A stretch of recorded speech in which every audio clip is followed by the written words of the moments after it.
Kalau kita lihat saat ini informasi yang beredar, sudah ada lebih dari 100 nama atau 100 tokoh yang diseleksi langsung oleh Prabowo Subianto terkait dengan nantinya siapa yang akan menjabat sebagai calon menteri, wakil menteri, dan kepala lembaga. Yang menarik untuk disoroti teman-teman adalah sejumlah nama menteri yang pernah menemani Presiden Jokowi dalam masa kepemimpinannya dan kemungkinan akan terpilih kembali dalam kabinet Prabowo Gibran. Siapakah mereka? Yang pertama adalah Menteri Perdagangan Zulkifli Hasan, kemudian ada Erlangga Hartarto, Menteri Perekonomian, ada Bahlil Lahadalia, sebelumnya ini menjabat sebagai Menteri Investasi dan sekarang dimutasi ya teman-teman menjadi Menteri ESDM, dan tidak di situ saja, ada lagi Sri Mulyani, Menteri Keuangan.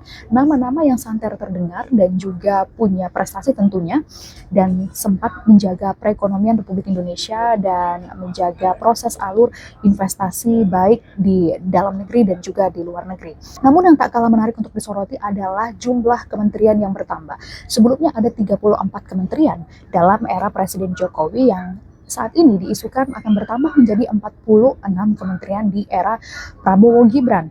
Apakah dengan penambahan kementerian ini juga nantinya akan selaras dengan visi misi yang ditanamkan oleh Presiden terpilih Prabowo Subianto. Prabowo Subianto pernah menyatakan bahwa dalam pemerintahannya ia menargetkan pertumbuhan ekonomi sebesar 8%.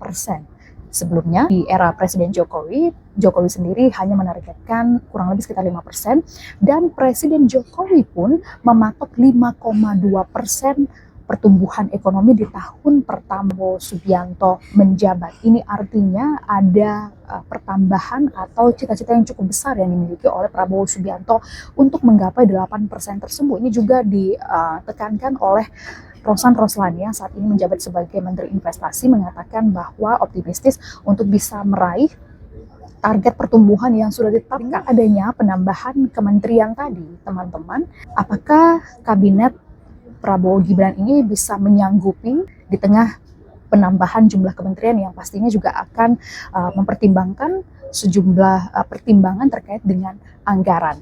Kalau kita lihat dari struktur menteri-menteri berpotensi terpilih ya dari nama-nama tersebut, dan approval kepuasan publik terhadap kinerja kementerian seperti itu, saya coba bacakan dari hasil survei. Ada 10 menteri yang paling memuaskan publik versi indikator politik ini di tahun 2023. Tapi coba untuk melihat yang paling terbaru memang ada di tahun 2023 bulan Juni, teman-teman.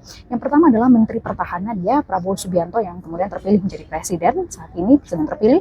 Kemudian ada Menparekraf Sandiaga Uno, Menteri Keuangan Sri Mulyani, Menteri BUMN Erick Thohir, Menteri Menko Polhukam Mahfud MD, dan Menko Marves Luhut Binsar, Menko Perekonomian Erlangga Hartarto, Mendikbud Nadiem Makarim, dan Menteri Agama Yakut Khalil Qomas. Nama-nama ini yang pernah masuk dalam survei menempati 10 menteri paling memuaskan publik di tahun 2023. Sementara dari nama-nama ini, teman-teman, kita lihat ada yang tidak terpilih kembali menjadi menteri. Apakah akan bisa nantinya tercermin dalam Kementerian Prabowo Gibran jika orang-orangnya tereliminasi begitu ya, tidak terpilih kembali, dengan target pertumbuhan juga 8%, dengan cita-cita besar yang dimiliki oleh Prabowo Gibran ke depannya. Namun apapun itu teman-teman, cita-cita yang digambarkan, yang ingin dicapai oleh pemerintahan Prabowo Gibran ke depannya tentunya harus mendapat dukungan dari berbagai pihak dan juga dari publik ataupun